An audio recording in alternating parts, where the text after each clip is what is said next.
20. Work and Prayer.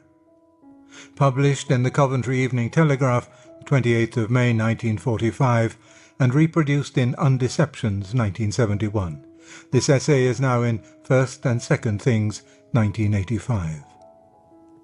Even if I grant your point and admit that answers to prayer are theoretically possible, I shall still think they are infinitely improbable.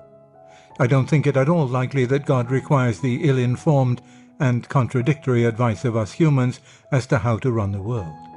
If he is all-wise, as you say he is, doesn't he know already what is best? And if he is all-good, won't he do it whether we pray or not?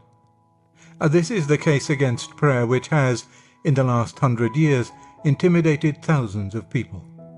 The usual answer is that it applies only to the lowest sort of prayer, the sort that consists in asking for things to happen. The higher sort, we are told, offers no advice to God.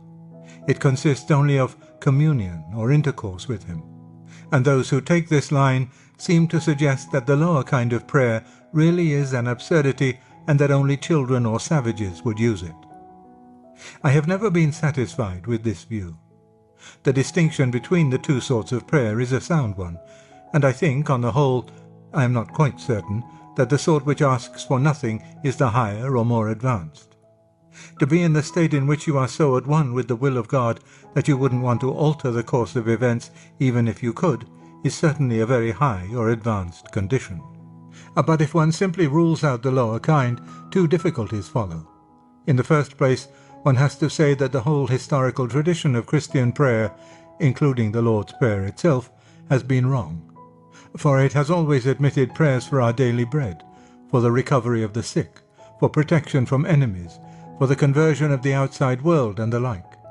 In the second place, though the other kind of prayer may be higher, if you restrict yourself to it because you have got beyond the desire to use any other, there is nothing specially high or spiritual about abstaining from prayers that make requests simply because you think they're no good. It might be a very pretty thing, but again, I'm not absolutely certain, if a little boy never asked for cake because he was so high-minded and spiritual that he didn't want any cake. But there's nothing specially pretty about a little boy who doesn't ask because he has learned that it is no use asking. I think that the whole matter needs reconsideration. The case against prayer, I mean the low or old-fashioned kind, is this. The thing you ask for is either good, for you and for the world in general, or else it is not. If it is, then a good and wise God will do it anyway. If it is not, then he won't. In neither case can your prayer make any difference.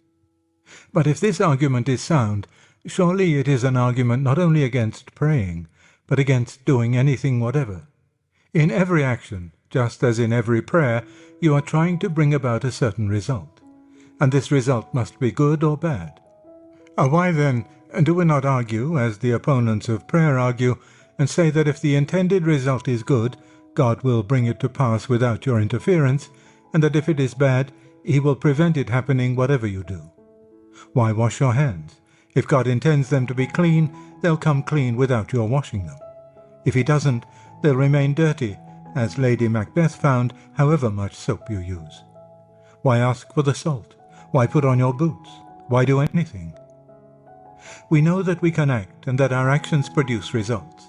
Everyone who believes in God must therefore admit, quite apart from the question of prayer, that God has not chosen to write the whole of history with his own hand.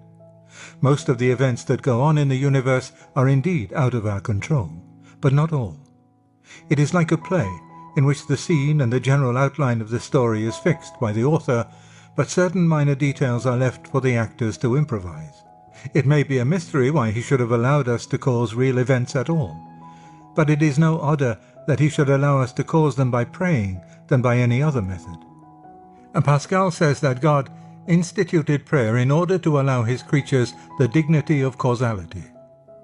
It would perhaps be truer to say that he invented both prayer and physical action for that purpose. He gave us small creatures the dignity of being able to contribute to the course of events in two different ways. He made the matter of the universe such that we can, in those limits, do things to it. That is why we can wash our own hands and feed or murder our fellow creatures. Similarly, he made his own plan or plot of history, such that it admits a certain amount of free play and can be modified in response to our prayers. If it is foolish and impudent to ask for victory in a war, on the ground that God might be expected to know best, it would be equally foolish and impudent to put on a mackintosh. Does not God know best whether you ought to be wet or dry? The two methods by which we are allowed to produce events may be called work and prayer. Both are alike in this respect, that in both we try to produce a state of affairs which God has not, or at any rate not yet, seen fit to provide on his own. And from this point of view, the old maxim, laborare est orare, work is prayer, takes on a new meaning. What we do when we weed a field is not quite different from what we do when we pray for a good harvest. But there is an important difference all the same. You cannot be sure of a good harvest whatever you do to a field. But you can be sure that if you pull up one weed, that one weed will no longer be there. You can be sure that if you drink more than a certain amount of alcohol, you will ruin your health, or that if you go on for a few centuries more, wasting the resources of the planet on wars and luxuries, you will shorten the life of the whole human race. The kind of causality we exercise by work is, so to speak, divinely guaranteed and therefore ruthless. By it we are free to do ourselves as much harm as we please. But the kind which we exercise by prayer is not like that. God has left himself a discretionary power. Had he not done so, prayer would be an activity too dangerous for man, and we should have the horrible state of things envisioned by Juvenal, enormous prayers which heaven in anger grants. Prayers are not always, in the crude factual sense of the word, granted. This is not because prayer is a weaker kind of causality, but because it is a stronger kind. When it works at all, it works unlimited by space and time. And that is why God has retained a discretionary power of granting or refusing it. Except on that condition, prayer would destroy us. It is not unreasonable for a headmaster to say, "Such and such things you may do according to the fixed rules of this school, but such and such other things are too dangerous to be left to general rules. If you want to do them, you must come and make a request and talk over the whole matter with me in my study, and then we'll see."